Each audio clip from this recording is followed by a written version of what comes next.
Olá! No vídeo de hoje vou mostrar como usar o modo Não Perturbe no Dreamd 20 Plus.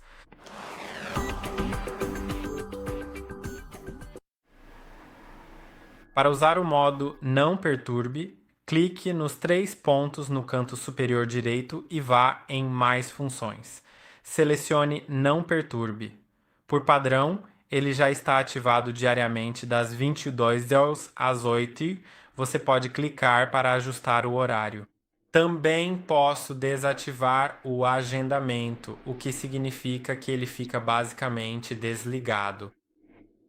Mas sim, posso ativar o modo não perturbe, posso desativá-lo, posso ajustar os horários, posso definir vários modos não perturbe.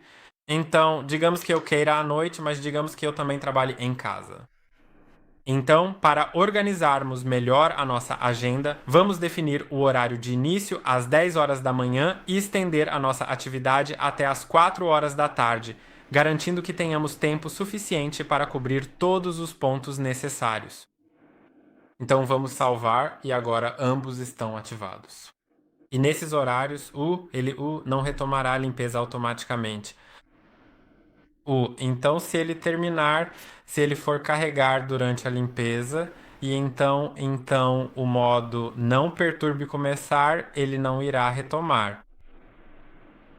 Então, até que o modo não perturbe termine, a base também não realizará tarefas de esvaziamento automático e as limpezas agendadas serão realizadas durante o período de não perturbe.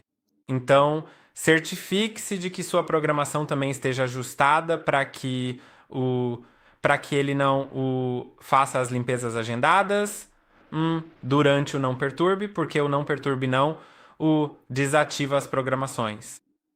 Então, espero que este vídeo tenha sido útil. Não se esqueça de curtir e se inscrever e vejo você no próximo.